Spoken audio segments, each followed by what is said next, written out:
Good. All right, everybody, thank you so much for being here this morning. My name is Megan Mania. I am the president of the Rhode Island Forensic League and one of the coaches for Burrville High School.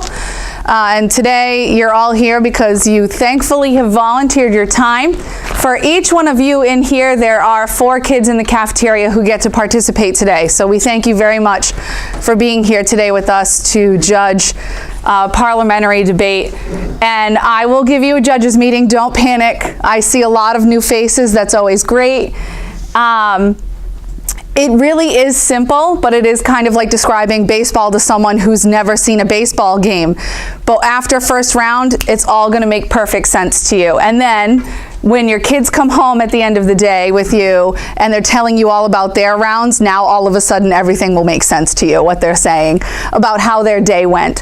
So on our judging parliamentary debate sheets at the top, we have our teams. So there will be 2 teams in the room with you, and it's just you and them. Sometimes there may be an observer, a coach might pop in to observe a certain team, but for the most part it's just the 5 of you in a room. So you'll have 2 members of the government team, the Prime Minister and the member of government. And you'll have 2 members of the opposition team, the leader of opposition and the member of opposition. The government side creates the case for that round, and the opposition will negate it for that round. The kids will know before they enter the room for the first 2 rounds whether they are government or opposition, and how we announce it to you in the the judges room here is we'll tell you, Barrington A versus Cumberland B, and whichever team we announce first should be government for that round.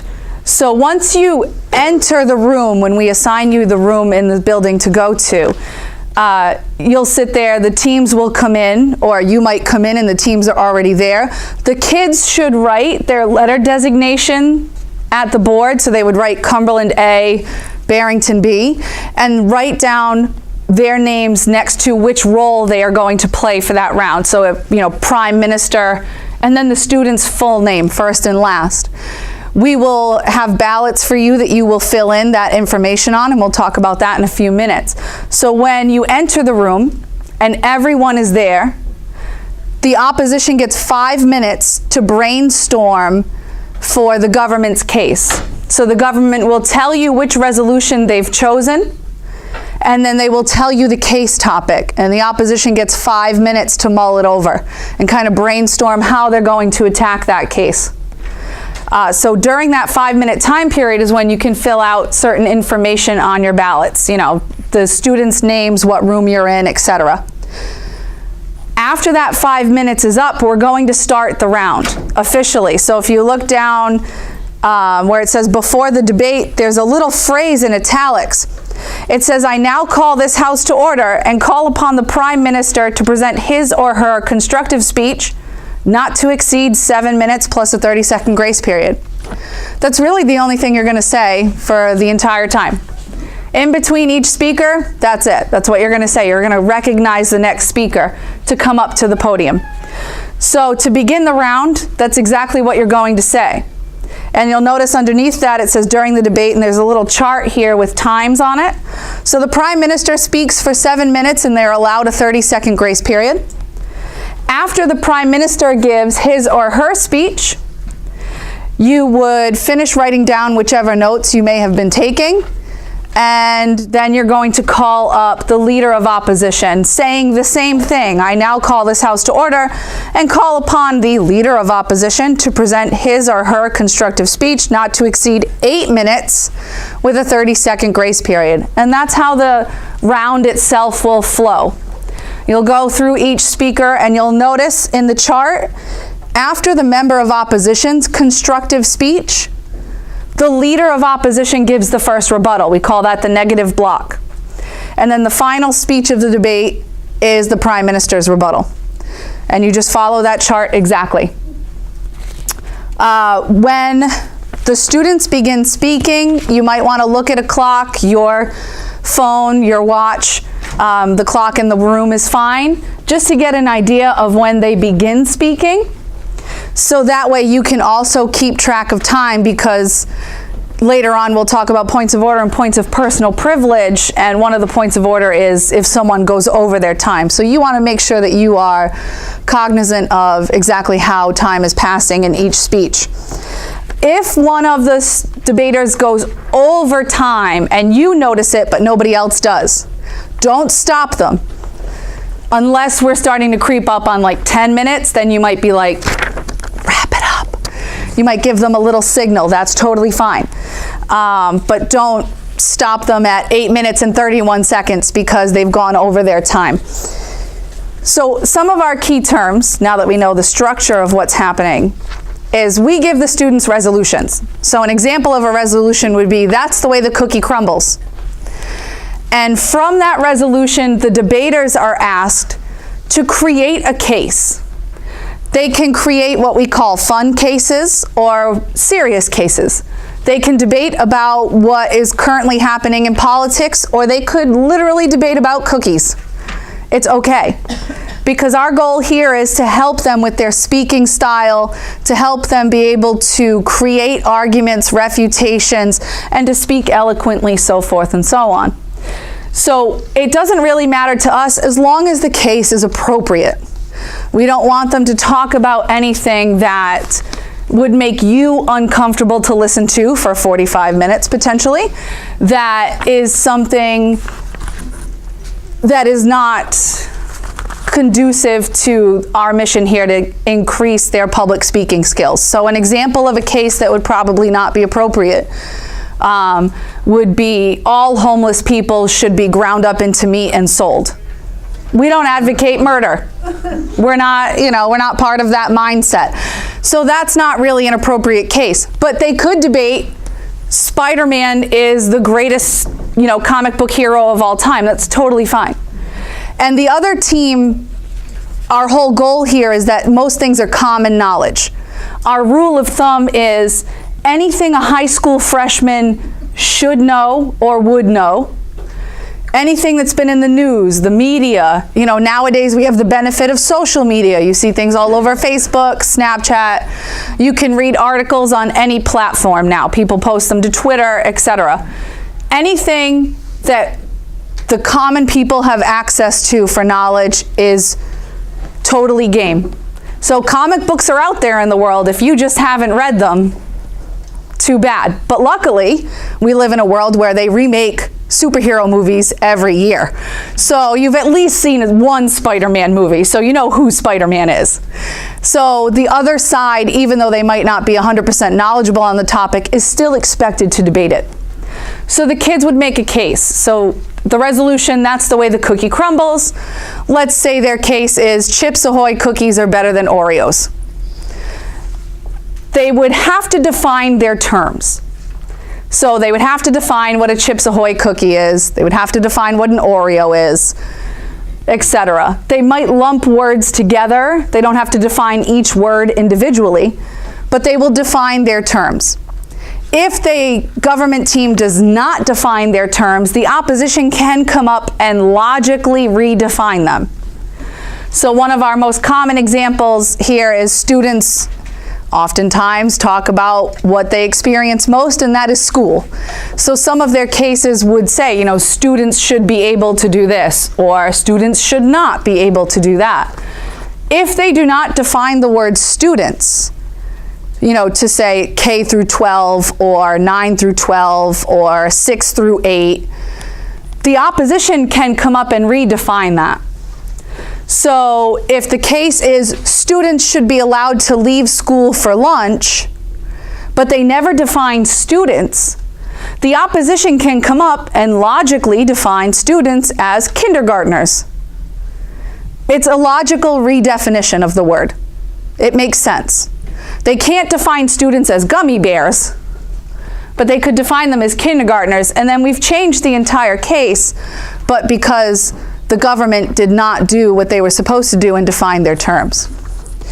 So they'll have a link from the resolution to the case topic.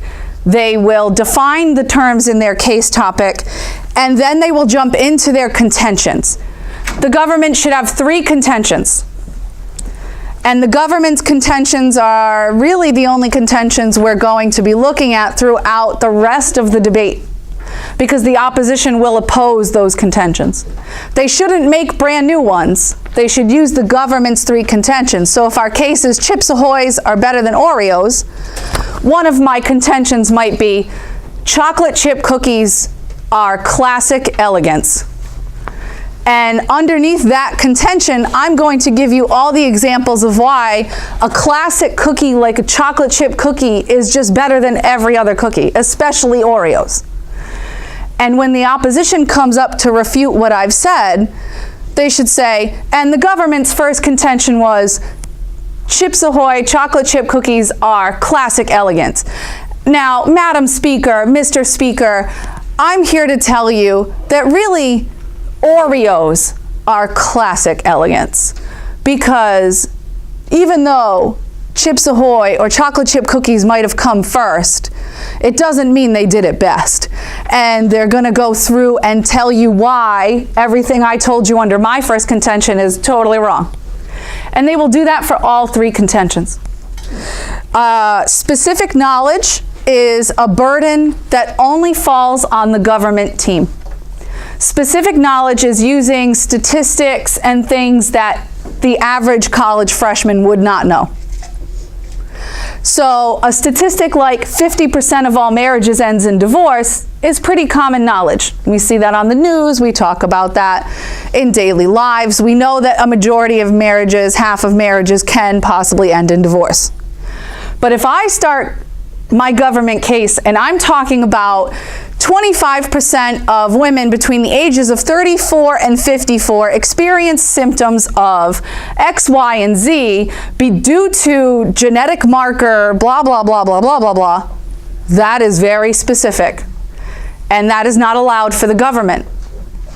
But if the government creates a case, let's say about Spider-Man and Superman, and it just so happens that that opposition team has read every Spider-Man comic ever created, and they could recite each one to you, page by page, word for word, that's okay, because the opposition had no idea what the case was when they walked into the room. Or if the opposition just did a research paper on the topic that the government is talking about, that's okay for the opposition to use specific knowledge, because they had no idea what the case was before they came in. They had no time to research that information. It just so happens that they know it.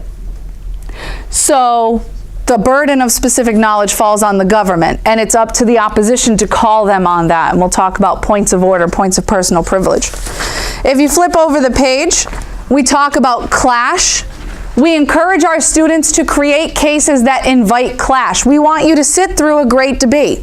We want both sides to have plenty of talking points, arguments, refutations, so that by the end of the debate, it is our hope, although for you, maybe stressful, that you're going to come back here and go, everybody was so good, I have no idea who won.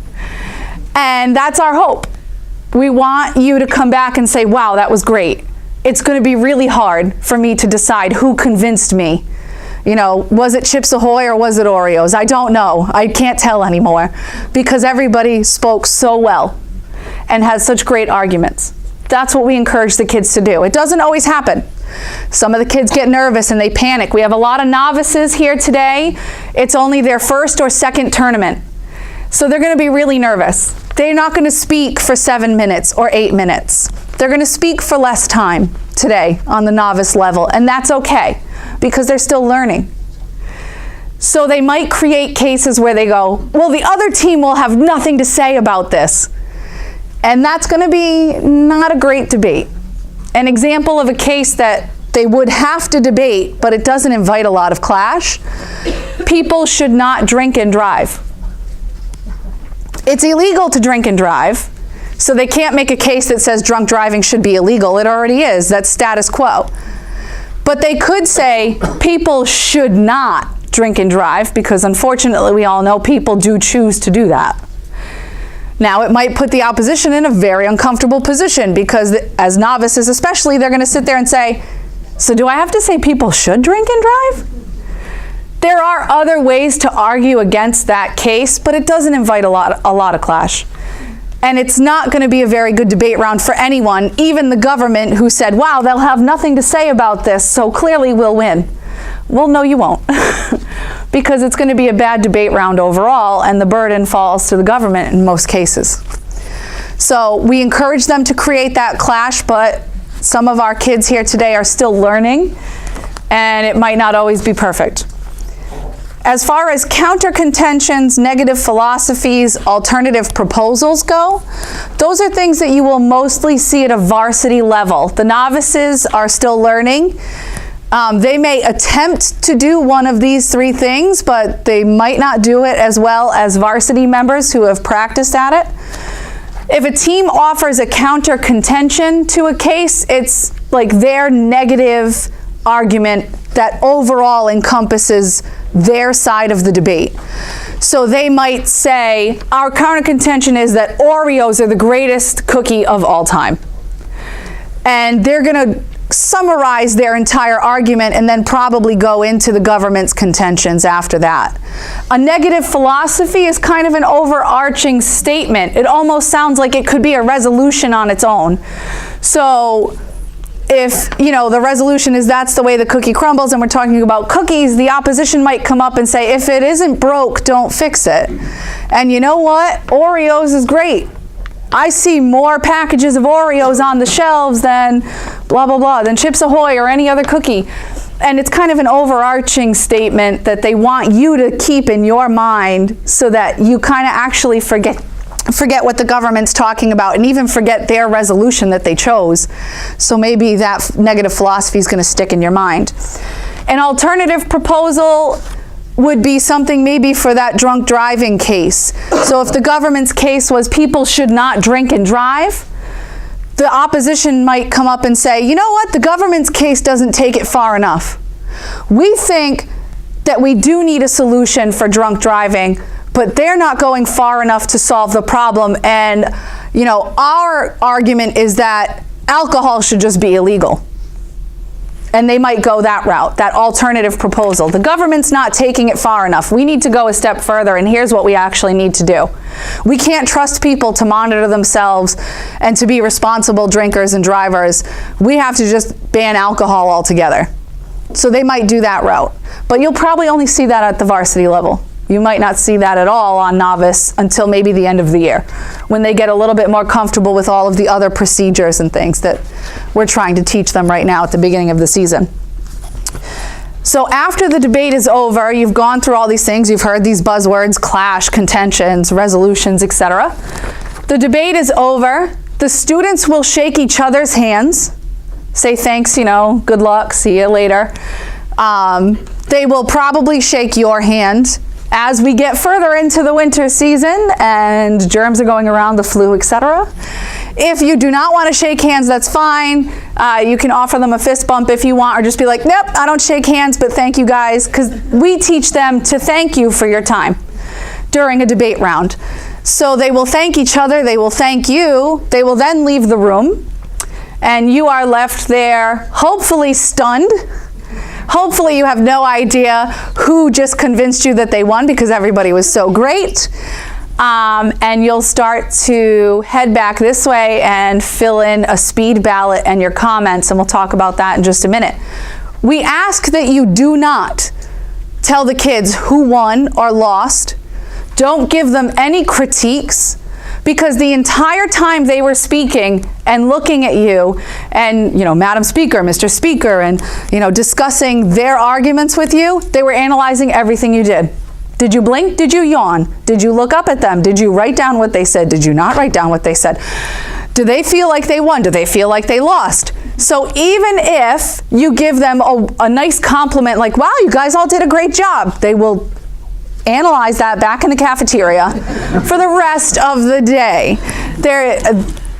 As a former debater myself, I can tell you every time. Well, they blinked, they looked out the window, they yawned, they didn't even look up at me once. So best thing I could say is just smile and nod the whole time they're talking. Write some stuff down and, that's okay. But please don't give them any critiques. Don't tell them great job on this or work on this.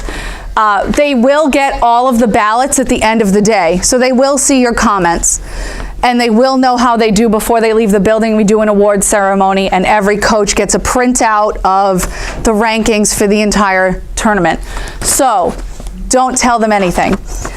They leave, you guys can come back here, especially if you have questions, myself, any one of the other coaches from any of the other teams, feel free to ask us. We will help you if you have a question when you come back, especially if the question is, I just don't know who won. It was so great. We'll help you with that. We'll help you figure that out. So in the round, we have some rules. So students might call a point of order. When that happens, the student will stand up, the debater will stand up and say, point of order. And they are not to speak again until you say, state your point. So once you say, state your point, they're going to say one of these four things. They're either going to say specific knowledge, you know, the government is using knowledge that is not common to the average college freshman. Speaking beyond the time limit or over time. You know, the person is only supposed to speak for 8 minutes and 30 seconds and it is now 9 minutes. So they rise on a point of order. Introducing a new argument in the rebuttal. If we've talked about a certain topic now for 4 constructive speeches, and just now the leader of opposition gets up to give his or her rebuttal, and we've never brought up the economic aspect of this debate, but now the leader of opposition in the rebuttal wants to talk about it, we can't. Nobody has brought it up before. It's okay to use a new example or a new piece of evidence for something we've already talked about, but you can't bring up a whole brand new argument in a rebuttal. Or they will say bloody murder. This one is comical. Everybody in the room loves it. It's a great icebreaker. The novices get super excited about it. It's a pen or a pencil, and we consider it a weapon. You're not supposed to have a pen or a pencil at the podium. We're based off of British Parliament. Gentlemen in Parliament used to have swords. Arguments would get ugly. Someone would end up dead. So they banned swords. We ban pens or pencils at the podium. It's a funny thing. Nobody should ever lose points for it. You'll often see the person at the podium who totally forgets that they have their pen or pencil with them all of a sudden throw it to their partner. Everybody laughs. It's great. Whenever a point of order or a point of personal privilege is called, the clock stops for those few seconds, because we're not going to penalize the speaker time while we figure this out. Now you could say 3 things in response to a point of order or a point of personal privilege. Point well taken, yes they are over time, or indeed they did have a pen or a pencil. Point not well taken, you've been timing them, they're only at like 8 minutes and 31 seconds, and they're literally saying, thank you, Madam Speaker, for your time, and I urge you to vote for the opposition. Or point under consideration. You have no idea what the answer to that question is. It's okay. After the round, you can come here and ask us about it. Just kind of make a note to yourself. So it's okay if in that moment you're actually not sure, were they over time? Is this a new argument? Is it specific knowledge? You can come back here and ask any one of us, okay? For points of personal privilege, the best example I can give you is kids want to make sure you remember every word that they say. So if they are being misquoted, for example, the government team gets up and says, you know, half of all marriages end in divorce. And then the opposition gets up to refute it and says, well, the government said all marriages end in divorce. You will never see a kid move so fast up out of their seat, because the government wants to make sure you remember that they didn't say all, they said half. That's a point of personal privilege. They were misquoted. So they'll say point of personal privilege, you'll say state your point. They'll say, you know, the opposition is misquoting me, I actually said this. Point well taken, point not well taken, point under consideration. Another example of personal privilege is being insulting. So if the case is schools should put vending machines with snacks in them in every cafeteria, and the government gets up, makes their case, the opposition comes up and says, well, of course they want vending machines, look at them. Obviously insinuating that they're overweight, or, you know, commenting on their physical appearance in some negative and derogatory way. The government can, of course, get up and say, point of personal privilege, that is insulting. Point well taken, point not well taken, point under consideration. However you feel that is best answered. All right, and they are not to argue with you once you've made a decision. It's not like at home where your teenagers constantly try to argue their point, and unfortunately, sorry, we're teaching them how to do it. So they can't argue with you. Once you've made your decision, that's the end of the story. You've made your decision. The debate moves on. So those are points of order, points of personal privilege. Our students are allowed to heckle.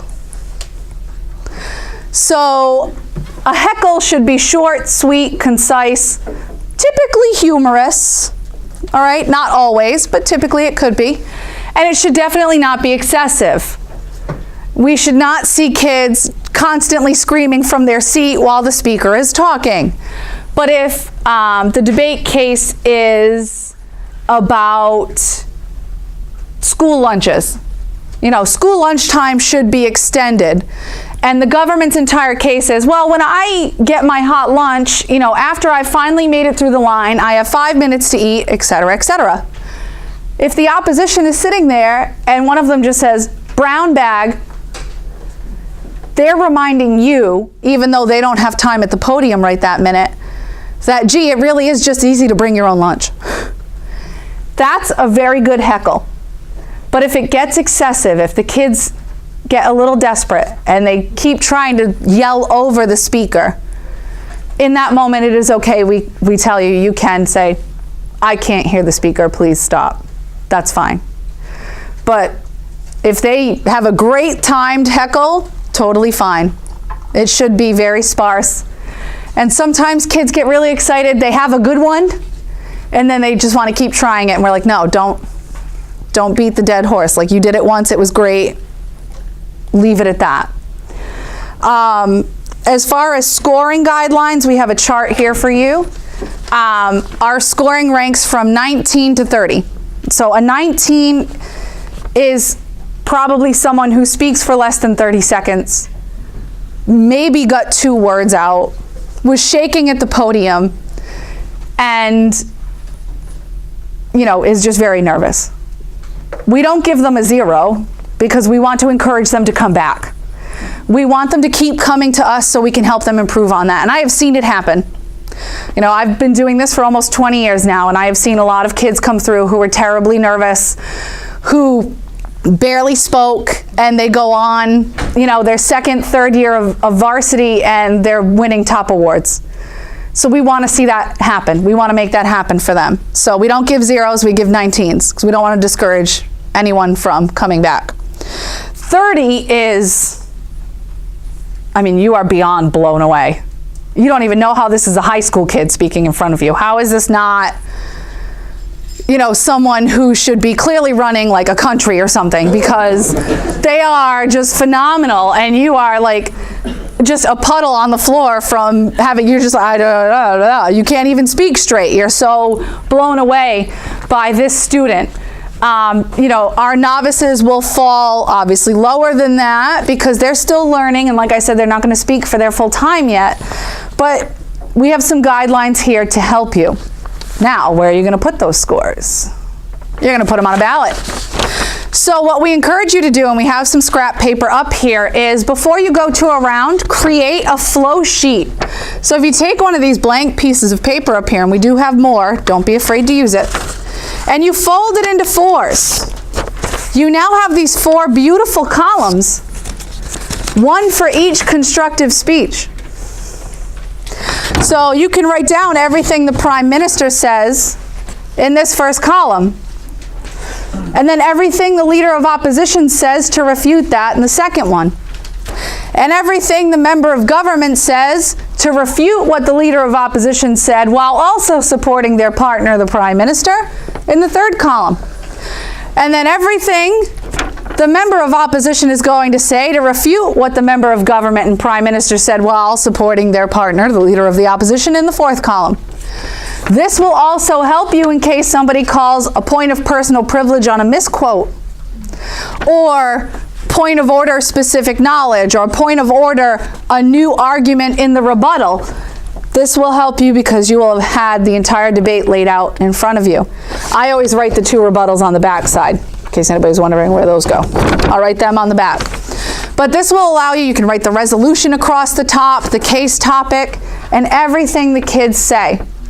And this will come in handy when you go back to your ballot. So on your ballot, and you might have a copy of our sample ballot here, don't judge us. It's been a little while since we made one. You might notice on our sample ballot that we have Bill Clinton and Al Gore versus Donald Rumsfeld and Dick Cheney. It's been a little while. Okay.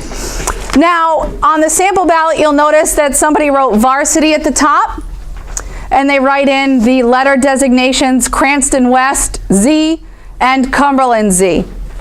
You're going to fill all that information in on your ballot during that 5 minutes when the opposition is mulling over the case. So you'll write them in, the topic, what we're talking about, because for these kids, by the end of the day, they've debated 3 rounds. And then they'll be like, what did we debate first round? This will remind them. Your name printed, please, in case there is anything wrong with the ballot. We can come back in here and find you. The room number and the round, 1, 2, or 3. The students should have their names at the board. If you find yourself in a classroom that maybe doesn't have chalk or whiteboard markers, ask the students to write their names on a piece of paper and hand it to you. Because it is important that we know their names so we know where to put the scores in the tab. So, their names. And then you can actually put the ballot aside until the end of the debate. At the end of the debate, we ask you to do a speed ballot. Because the most important thing for us in the tab room is the numbers. And the fact that we know that your debate is over. So if you give us just this top white sheet with the total score for each student, so somewhere between 19 and 30 for each kid, and then you'll notice underneath that box there's one that says rank. You have to rank them 1 through 4.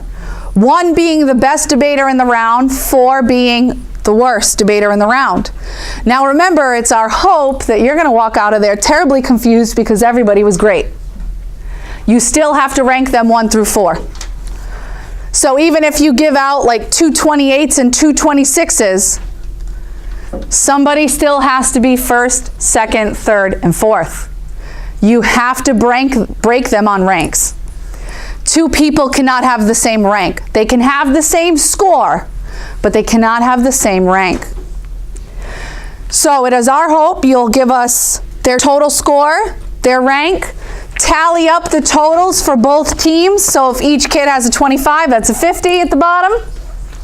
Sign this white sheet, rip it off, and outside of the tab room, there's a room right over here down the hallway. The door will be open. Most of us coaches might be in there from time to time. There will be 2 chairs in front of the door. Yes, those chairs are to blockade you out because the tab room can get crazy at times. So just put the white sheet upside down on one of the chairs. We can figure out if it's varsity or novice, don't worry. It's easier if you write it at the top, but if you don't, if you forget, it's okay. As long as you put it upside down. We now know that your round is over and we have the scores and we can plug them into the computer. This is particularly critical after second round because we cannot even start to run the tabulations for third round, who's going to go versus who, until we have every single ballot in. Because we have to know the results of second round to pair kids the right way for third round. But this will tell us we know all the rounds are over. We can read the varsity team's resolutions, because while the novices use the same resolutions for the first 2 rounds, and they've had since the last tournament to make a case, varsity makes their case 20 minutes before each round. So we cannot read those resolutions until we have all of those white sheets and we know all of the kids should be back in the cafeteria. So to keep the day running smoothly, please, speed ballot, most important. You then can take your time with the yellow and pink, writing in your comments. As long as we have it by the end of the day, that's all that matters to us. And when I talk about writing in your comments, we're obviously looking for constructive comments, constructive criticism. So parents, you tend to be very kind. Great job, awesome debate, score of 22, because you pay attention to the scoring rubric. But that means when those kids get that ballot, they're going, well, I did something wrong because my score was a 22. Former debaters, I myself am part of this group. You tend to be hypercritical because you're thinking, that's not how you should have argued that. You should have said this, should have done that. You're playing with your hair, you're fidgeting, you're doing this. You pick them apart and you give too much criticism. We need to find a good middle ground. So there are some examples on the sample ballot up here that is filled in for you of what to say. So we're looking for things like, yes, be encouraging. Say you did a great job, you're going to be a great debater. You just need to work on your eye contact or content. You only spoke for 2 minutes. You need to work on your refutations. You had a great point, but you weren't organized. So I lost a lot of your arguments, things like that. Constructive criticism to help them improve for the next time. Please make sure that you write nice and hard on these ballots so it goes all the way through to the pink sheet. So we give the government team the yellow sheet, we give the opposition team the pink sheet. So you want to make sure that they can read that pink sheet when they go home so they know exactly what your comments are, what their scores were, etc. But that's the ballot. Most important thing is that speed ballot to us after each round. And then the comments, feel free to sit and take your time. Now, of course, if you find yourself in the position we hope you all find yourself, where you're not sure who won because everybody was so great, come and ask any one of us coaches. We will help you figure it out. The best advice that I ever heard from my former coach when I was in high school was that she would literally look at it contention by contention. Who convinced me of this contention? Was it the government or the opposition? Who convinced me on this contention? Who convinced me on this one? And then you're going to have a majority. Somebody convinces me of at least 2 out of 3. And you go with that. If you get to the bottom and your scores for the government and the opposition are equal, both sides have 50, a tie always goes to the opposition. Always. Because the government had the burden. They made the case. So every time there's a tie, it goes to the opposition. If you come to that total and you say, but I really feel like the government convinced me, give somebody a point somewhere on the government side. All right? And trust me, the kids would actually prefer there to be a 1-point difference than a tie. Even the opposition, even though they get the win, they want a straight out win. They don't want a tie win. So, questions? Yes? Not related to the scoring, but it's my first time. So if I'm in a room and I do this, we stay in the room all day? People come in and out? I do. No. So how this will work, you do not stay in the room all day. You'll come back here after each round, and you'll probably go to different rooms. So you might be in a 200s room for the first round. You're going to come back here, hand in your ballots and everything, and wait here.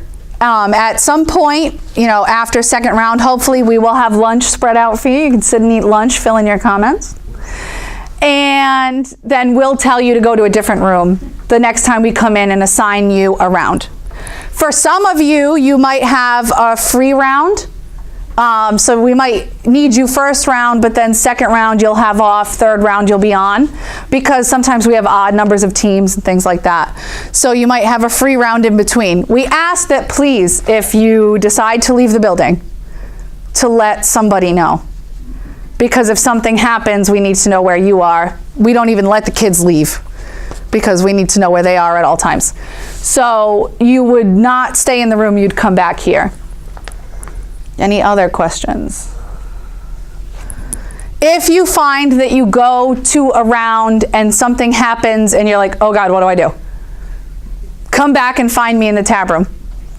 If the kids tell you that, the government's case is offensive or something and they want the government to change it, use your best judgment. Is it offensive? If it's the people should not drink and drive case, I'm sorry, it might not be the best round you've ever seen, but they do have to debate it. If it is something truly offensive, like homeless people should be ground up into meat and sold, you tell the government they've got 5 minutes to change that case. They've had plenty of time already to make a case. You tell them they got 5 minutes to come up with a new one, okay? If you don't want to be the bad cop, you can come back to me and I'll be the bad cop. I can do that, okay? It's what they actually don't pay me to be here for. But I'll do it anyway. So everybody's good? No other questions, comments, concerns? Yes? Do you have maps of the schools so we know where to go?